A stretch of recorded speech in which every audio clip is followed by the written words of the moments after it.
The EV6 was a huge game changer when it launched. It was the first electric car that really appealed to the mass market. It gave everyone an example of a car which had great value and great features. It wasn't a smaller EV with low range, and it wasn't a larger SUV EV. It was something in the middle. So does the EV6 live up to its legend? Is it still the game changer that it was when it launched?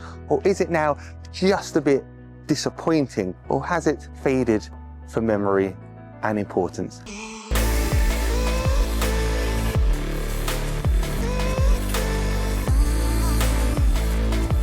Well, I can tell you that the EV6 definitely does live up to its legend. It's like Avengers Endgame.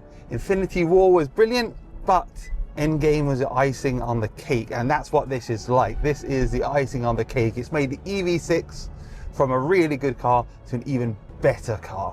This car, the changes have been made really take it up a notch in my estimate. So what's changed on the 2025 Kia EV6? We've got some new looks with the new lights. We've got a new bigger battery at 84 kilowatt hours. We've got some new tech, and we've got some new interior features and changes of materials. So overall, it's quite a significant facelift change, even though it looks very, very similar. And let's talk about this, the lights, or more appropriately, the light design and something else. So you can see these new lights have a design which is more in common with the EV9 and the EV3 and the other Kia vehicles which have been coming out recently. They've gone from just being a triangular shape to having a cool cutout. But on the GT line and GT line S, what I really like is there's a light bar across the front which really stands out and makes it look amazing. And then down here on the lower bumper, it's been made a bit more angular, a bit wider.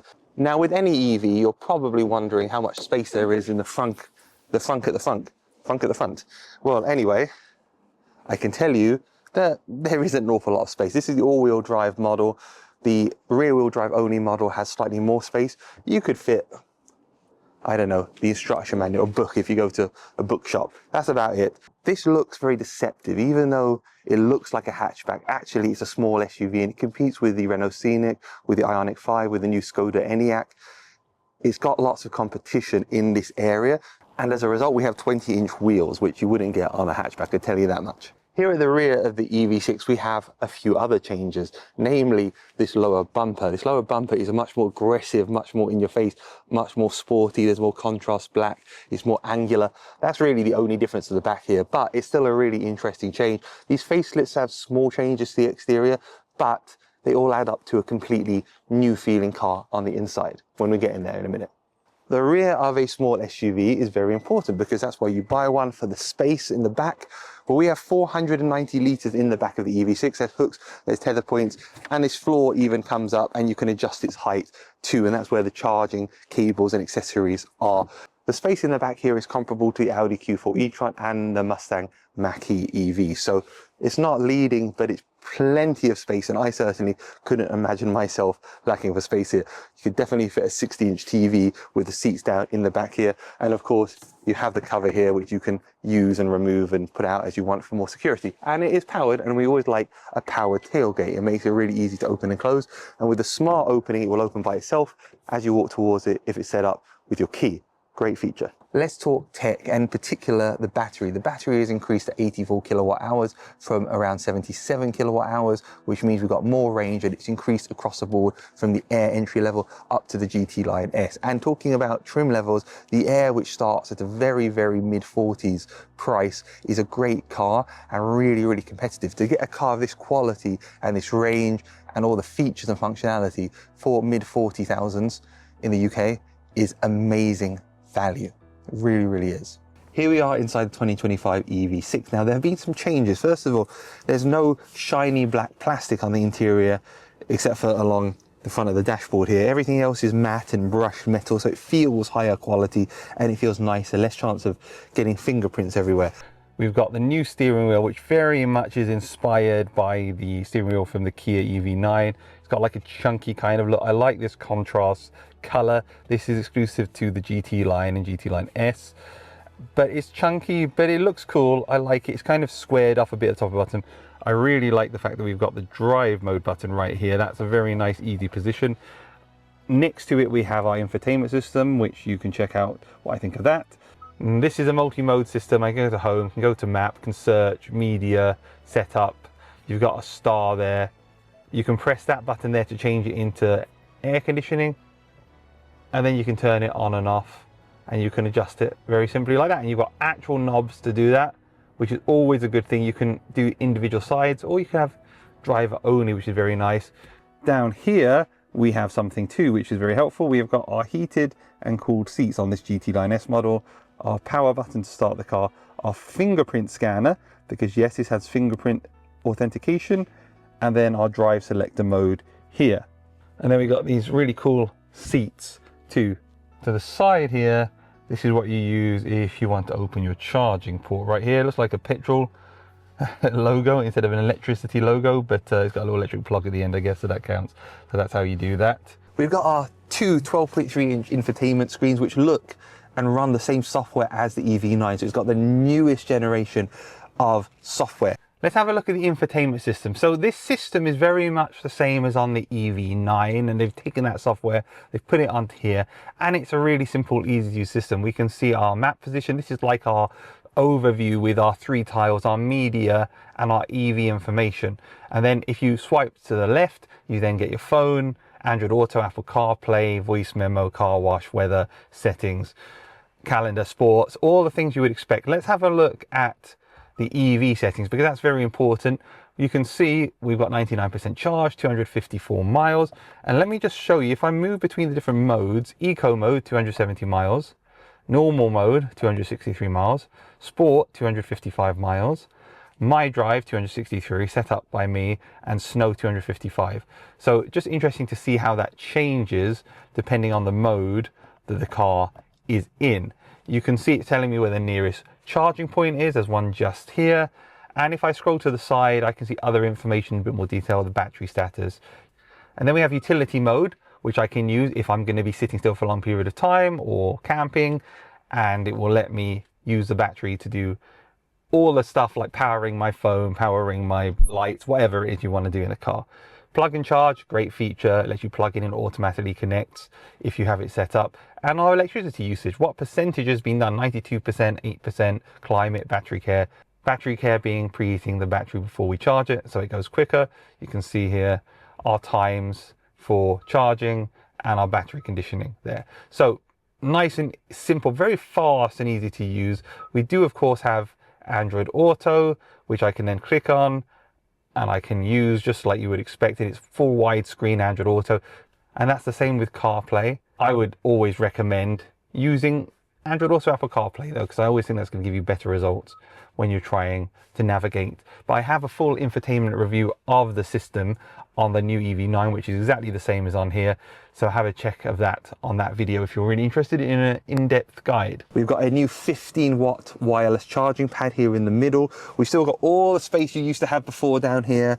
We've got the USB Type-Cs. We've got an extra one down there. So we've got 2 at the front here, 1 underneath, and a 12-volt charger. I've said this before, I think the quality on these cars from Kia, from Hyundai, from Genesis are better than you get on the German manufacturers. Even though I have an Audi myself, I think the interiors in these cars are better. The seats are comfortable, they're adjustable. I've got heated and ventilated seats here, which is great on this GT Line S model, plus a heated steering wheel. So when it's cold, like it is in England, you have nice warm hands. And again, I do like how this has got kind of squarish design to the steering wheel, very EV9 inspired. In the back here, I've got plenty of space. I'm 178. I've got a lot of space between my knees and the front seat. That's the driving position. I've got plenty of space above my head. I've got plenty of space sideways. This comes down so you can have a cup holder. Also, you've got pass-through from the back, so you can put your hand back there and get stuff out. We've got airplane style seat pockets, which are nice and quality. And it just feels very nice back here. We've got 2 USB Type-Cs on the side here. Although we do have this funky seat design headrest in front, which doesn't affect me sitting in the back. Actually, it probably makes me feel more spacious back here, because instead of having the seat back right here, it's slightly further forward. So that probably makes it more ergonomic in the back here. The first thing to talk about with the EV6 is its handling and how it feels to drive, because as I've mentioned multiple times, this is a big car. This is a small SUV, even though it looks a lot like a hatchback. So how does a car like this handle? How does it feel on the road? Because you're not necessarily sitting in it and thinking and feeling like you're in an SUV. You are higher than you would be in normal hatchbacks, but the way the car is made doesn't have that feel. So does it feel like we're in an SUV or does it feel like we're in a hatchback? Well, the answer is it feels like I'm in a hatchback. Even though it's got massive wheels, the suspension is very forgiving. I don't feel the bumps in the road, even though we go over them, and there are lots of bumps in the road, especially in winter in England right now, lots of potholes. I go over them, I don't really feel them. I'm not moving around much in the car. There's no noise in the car from shaking or rattling. Just the build quality and the feel is really good. What about the actual handling when you're going around corners or around a roundabout like I'm doing right now? And the honest truth is, going around this roundabout, I feel like the steering is very precise. I don't feel any issues here with the steering. The steering is very precise. It feels very good. Now, we go around another corner here. Let's see how it handles. Again, really, really nicely turns in, and you don't feel like you're in a small SUV. It definitely doesn't roll or feel as pitchy as some SUVs do, and that's a really, really good thing. What about the tech in this car? How does the driver assist features work? So I've got a head-up display on this model. I feel very confident that this car is able to keep me where I am and let me know what's going on. I can see on the screen there's a car to the side here. I can see there's cars in front, and it's very, very stable. The thing with Tesla is, even though autopilot is unbelievably good, it is very hesitant. It almost drives like a learned driver would. And I don't know about you, but when I see learned drivers on the road, I'm more worried about having an accident than them because they don't do what you expect them to do. And in a way, that's exactly how I feel about Tesla's self-driving system. This system, just like other manufacturers in the Hyundai group, is really, really good. It's not driving really, really cautiously. It's driving just right, in my opinion, that you can feel safe and confident. On the motorway, we've got driving assist too, which means the car will automatically change lanes. I'm not changing lanes here, the car is doing it for me. And that's it, and now I'm in lane. That is the latest technology which you can get on the latest Hyundai's Genesis, now on the EV6. It's fantastic, 60 miles an hour average speed limit. I'm going along great. Right now we're in Eco. I've got 100% charge, 274 miles of range. I put my foot down, we're not getting the full power, I can feel that. If I go to normal, I drop down to 265 miles of range, but I feel a lot more urgency in the car and how it's performing. So between the two modes, remember, we've got 273 to 265. So it's lost, I think, 8 miles there in its range by going between Eco and normal. We go to sport, we go down to 257. So again, that's around 18 miles of range we've lost by being in sport mode. But now, when I put my foot down, which I will do in a second once I get around this traffic, I'm gonna get a lot more, well, definitely feel that urgency there when I'm in sport mode. Feels a lot faster. If we go now into my drive, which we can adjust the settings, right now the way I've set it up, it's got 265 miles of range, and in snow it goes to 257. It's actually the same as sport, which is probably because it is making sure that the wheels and the motors are more tuned for slippery weather, and so it's using more energy to power them. But interesting to see the differences in range and the differences in speed. Really, really interesting. Let's see how fast we can do 0 to 60. It's very damp, so let's test it out and see. I wouldn't expect a super fast time, but who knows, who knows? Oh, 5.18 seconds. Well, that's very impressive considering it's damp, the road here. It's not the best conditions, but it just shows how much power and how good the Kia EV6 is at putting its power down to do 0 to 60 in sports mode in 5.18 seconds. And you definitely felt it pulling or pushing you, I should say, when you take off from standing. Do I think this is a worthy upgrade to the EV6? Yes, I do. I think this is a fantastic car. It's being improved in many, many ways. And although from the outside it might not look that much difference, with the exception of that fantastic light bar on the GT Line and GT Line S models, it is a really, really fantastic update. It's definitely just as relevant, if not more relevant than it was when it first launched, because now when we see all the other competition, we can just see how far ahead and how outstanding the EV6 was when it launched. Hope you enjoyed this video. Please give me a like and subscribe, and thanks for watching.